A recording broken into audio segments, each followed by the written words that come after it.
சிவா, எனக்கு என்னமோ மாமா வர மாதிரி தெரியல. பேசாம நீங்களே அம்மாவுக்கு திதி கொடுத்துருங்க. இல்ல ஐலி, நேத்துதான் வரணும் அவ்வளவு கான்பிடண்டா சொன்னாரே, இப்ப எப்படி? எனக்கு புரியல. அதெல்லாம் யோசிக்கிறதுக்கு இப்ப டைம் இல்ல. நீங்க முதல்ல போய் அம்மாவுக்கு திதி கொடுங்க.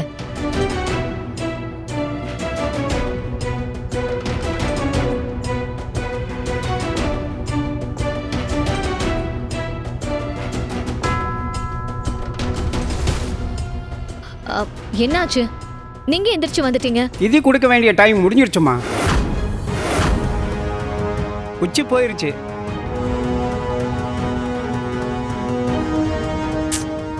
இதுக்கு மேல திதி கொடுத்தா அது அந்த ஆத்மாவை அவமதிக்கிற மாதிரி ஆயிடும். இதுக்கு மேல எதுவும் செய்ய முடியாதுமா, மன்னிச்சு விடுங்க.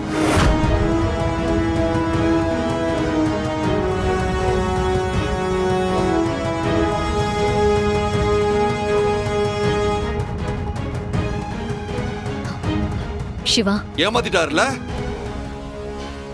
நம்ப வச்சு என் கழுத்தை அறுத்துட்டாருல. கோவப்படாதீங்க சிவா. மாமா வேணும்னே வராம இருந்திருக்க மாட்டாரு. ஐலி, சும்மா அவருக்கு சப்போர்ட் பண்ணாத. அவர் ஏமாத்துறது ஒண்ணும் புதுசு இல்ல. ஷோ, அது வேற இது வேற சிவா. இன்னைக்கு மாமா இங்க வரேன்னு சொல்லி உங்ககிட்ட வாக்கு கொடுத்திருக்காரு. அத மீறி இன்னைக்கு அவரால வர முடியாம போயிருக்குன்னா கண்டிப்பா ஏதாவது ஒரு ரீசன் இருக்கும். நீங்க உங்க கோவத்தை கொஞ்சம் கண்ட்ரோல் பண்ணுங்க ப்ளீஸ். நீ என்ன சொன்னாலும் என்னால கன்வின்ஸ் ஆக முடியாது ஐலி. இன்னைக்கு அவர் செஞ்ச தப்புக்கு பதில் சொல்லி ஆகணும். சிவா, சிவா நில்லுங்க சிவா.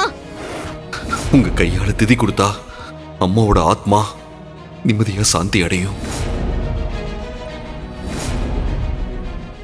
கண்டிப்பா சிவா.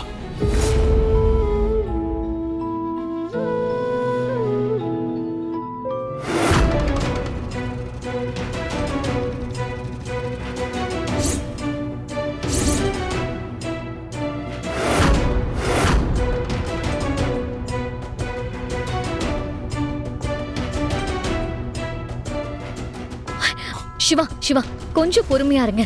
என்ன ஏதுன்னு தெரிஞ்சுக்காம நீங்க பாட்டுக்கு கோவப்படாதீங்க. என்னவா இருந்தாலும் சொன்ன வார்த்தையை காப்பாத்தி இருக்கணும். அப்படி இல்லன்னா வர முடியலன்னு இன்ஃபர்மேஷனையாவது கொடுத்துருக்கணும். சிவா, ஆனா இவர் இது ரெண்டையுமே செய்யாம என்னை ஏமாத்திருக்காரு. இன்னைக்கு நான் அவரை சும்மா விட மாட்டேன். சிவா, சிவா சொன்னா கேளுங்க. அவசரப்படாதீங்க ப்ளீஸ். பொறுமையா பேசுங்க. நீங்க இப்ப கோவமா இருக்கீங்க. இப்ப நீங்க என்ன பேசினாலும் அது தப்பாதான் முடியும். பரவாயில்ல, இன்னைக்கு அவர் சும்மா விட போறதில்ல. சிவா, சிவா நில்லுங்க சிவா.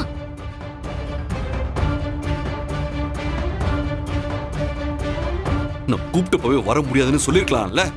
எதுக்கு இப்படி வரேன்னு சொல்லி ஏமாத்துனீங்க? இல்லன்னு சொல்லிட்டா ஒரே வார்த்தையில முடிஞ்சிருக்கும்ல. இப்படி நம்ப வச்சு கழுத்து அறுக்கிறது இல்ல. அப்படி என்ன சந்தோஷம்?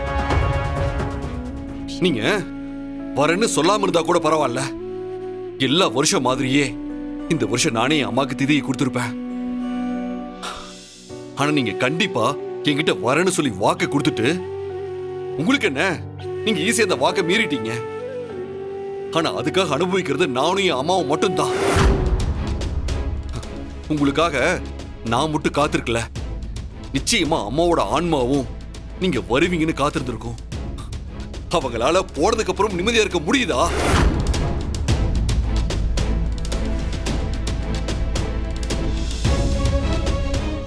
அம்மா என் கனவுல வந்தாங்கன்னு சொன்னேன்ல, அவங்க இன்னும் என்ன சுத்திட்டு இருக்காங்கன்னு சொன்னேன். உங்களை நினைச்சு கஷ்டப்பட்டு இருக்காங்கன்னு சொன்னேன்.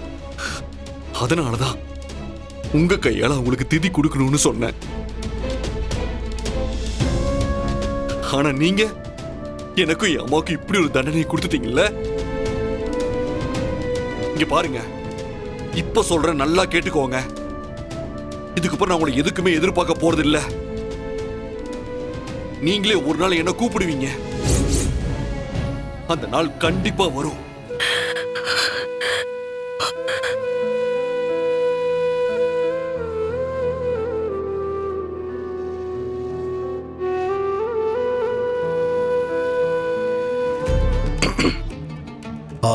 செல்வநாயகி, நான் வெளியே போயிட்டு வரேன். எங்க போறீங்க? என்ன இது கேள்வி? வெளியே போகும்போதே எங்க போறீங்கன்னு யாராவது கேட்பாங்களா? சரி, எங்க போறீங்கன்னு சொல்ல வேண்டாம். ஏதோ வேலையா தான் போறீங்கன்னு தெரியும். அது என்ன வேலை அத சொல்லலாம்ல. ஆ, என்ன பாக்குறீங்க? எங்க போறீங்கன்னு தானே கேட்க கூடாது, எதுக்கு போறீங்கன்னு கேட்கலாம்ல. அதத்தான் கேட்க கூடாது. அப்போ நீங்க எங்க போறீங்கன்னு நான் எப்படிதான் தெரிஞ்சுக்கிறது? நான் எங்க போவேன்? ஆபீஸ்க்கு தான் போவேன். அங்க ஒரு முக்கியமான ஒர்க் இருக்கு. அதை ஆக்சுவலி நான் இன்னைக்கு முடிச்சே ஆகணும். அதான் போறேன். மதியம் வந்துருவேன். அப்ப நானும் உங்க கூட வரேன். என்னங்க, ஆபீஸ்க்கு தானே? நானும் உங்க கூட வரேன், வாங்க போலாம். நான் ஆபீஸ்க்கு போறேன், நீ என் கூட வரேன்னு சொல்ற? நம்ம ஆபீஸ்க்கு தானே போறீங்க, அங்கதான் வரேன்னு சொல்றேன். நான் அங்க வந்து ரொம்ப நாள் ஆச்சு. கபிலன் அங்க போக ஆரம்பிச்சதுல இருந்து நான் அந்த பக்கமே போல. அதான் இன்னைக்கு உங்க கூட வந்து எல்லாரையும் பார்த்துட்டு வரலான்னு இருக்கேன். செல்வநாயகி, நான் ஒன்னும் நம்ம ஆபீஸ்க்கு போகல, எம்எல்ஏ ஆபீஸ்க்கு போறேன். அங்க இன்னைக்கு எனக்கு முக்கியமான ஒர்க் இருக்குன்னு சொன்னேன்ல. அப்படியா? அப்படி இருந்தா என்ன, எம்எல்ஏ ஆபீஸ்க்கு எம்எல்ஏ ஒய்ஃப் வரக்கூடாதா என்ன? நானும் இன்னைக்கு உங்க கூட வந்து அப்படி என்னதான் கூடி பேசுறீங்கன்னு தெரிஞ்சுக்கிறேன். வாங்க போலாம். செல்வநாயகி, என்ன விளையாட்டு காட்டிட்டு இருக்கியா? என்னாச்சு உனக்கு இன்னைக்கு? நான் எப்பவும் போலதானே வெளியே போறேன், அதனால உனக்கு என்ன பிரச்சனை? நீங்க வெளியில போறதுனால எனக்கு பிரச்சனைன்னு நான் சொல்லவே இல்லையே. அவரு போய் கபிலன் கிட்டயும் இல்ல செல்வநாயகி அத்தை கிட்டயும் எல்லார்கிட்டயும் சொல்லிட்டு இருக்க முடியுமா? ஏன் இந்திராணி அன்னிக்கிட்ட தான் சொல்ல முடியுமா? முடியாது சிவா. உங்களை தவிர வேற யாரும் அவரை கண்டிப்பா புரிஞ்சுக்க மாட்டாங்க, புரிஞ்சுக்கவும் முடியாது. அதெல்லாம் உங்களுக்கும் நல்லா தெரியும். ஆனா நீங்க அத பத்தியெல்லாம் கொஞ்சம் கூட யோசிக்காம படபடன்னு பேசிட்டு வந்துட்டீங்களே. ஒருவேளை உண்மையாவே அவரால வர முடியாம போனதுக்கு முக்கியமான ரீசன் இருந்துச்சுன்னா என்ன செய்வீங்க? உங்களால எப்படி அவர்கிட்ட போய் பேச முடியும்? முதல்ல அவரோட முகத்துல எப்படி முழிப்பீங்க? அப்புறம் நீங்க தான் கில்ட்டியா ஃபீல் பண்ணுவீங்க. உங்க அப்பா நீங்க கூட அவரை புரிஞ்சுக்கலையேன்னு வேதனையில தான் இருப்பாரு. இப்போ உட்கார்ந்து யோசிச்சு என்ன பிரயோஜனம்? அவசரப்படாம கொஞ்சம் பொறுமையா இருந்திருக்கணும். எங்க உங்க மனசாட்சியை தொட்டு சொல்லுங்க, சத்தியமா அவருக்கு உங்க மேல அக்கறையோ பாசமோ இல்லையா? நீங்க வேணா பாருங்க, அவரால அம்மாவுக்கு திதி கொடுக்க வர முடியாம போனதுக்கு கண்டிப்பா பெரிய காரணம் இருக்கதான் போகுது. எதுக்கும் நீங்க அவர்கிட்ட மன்னிப்பு கேட்க ரெடியா இருங்க. என்ன பாக்குறீங்க?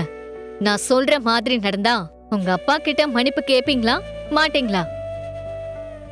என்ன உங்க அப்பா கிட்டே ஈகோ பார்த்துட்டு மன்னிப்பு கேட்க மாட்டீங்களா?